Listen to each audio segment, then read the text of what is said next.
ఎప్పుడైనా మన హృదయాన్ని మనం పరిశీలన చేసుకున్నామా? హన్నా ప్రార్థన పరురాలైన స్త్రీ. హన్నా దేవునితో నిబంధన చేసుకున్న స్త్రీ.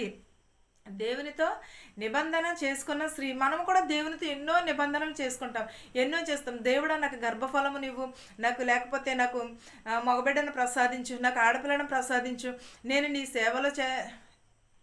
సేవలో నేను నా బిడ్డను సమర్పించుకుంటాను, లేకపోతే నీ సేవలో నేను నా బిడ్డకి నేను నీకు మొక్కుబడి చేసుకుంటాను అని. హన్న ఏమని చేసి నాకు మగబిడ్డను ప్రసాదిస్తే తల మీద క్షౌరపు కత్తి, మగబిడ్డ వాడు బ్రతికున్నంత వరకు కూడా క్షౌరపు కత్తిని నేను తల మీద తల మీద పెట్టనని చెప్పాను. దేవుని కొరకు ఆమె సమర్పించుకున్నది, ఆమె దేవుని కొరకు నిబంధన చేసుకుని ఉన్నది. హన్నా తన ఆత్మను దేవుని సన్నిధిలో కుమ్మరించుకుని ప్రార్థన చేసి మరి అడిగినది బిడ్డల కోసము. కుమ్మరించిన స్త్రీ ఆమె. హన్నా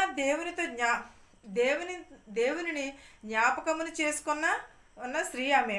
హన్నా తన కుమారుని యెహోవాకు ప్రతిష్ఠ చేసుకున్న స్త్రీ హన్నా విజ్ఞాపన చేసుకున్న ఒక స్త్రీ.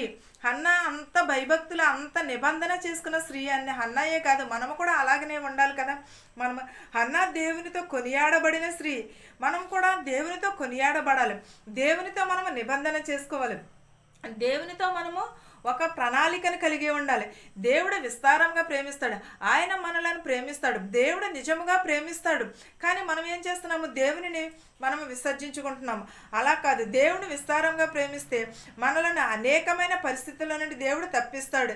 ఎప్పుడూ కూడా మనం అనేకమైన పరిస్థితుల నుండి దేవుడు నిజంగానే తప్పిస్తూ ఉంటాడు. దేవుడిని ఏం చేయాలి? విస్తారంగా ప్రేమించాలి. హన్నా ఎలా అయితే ప్రార్థన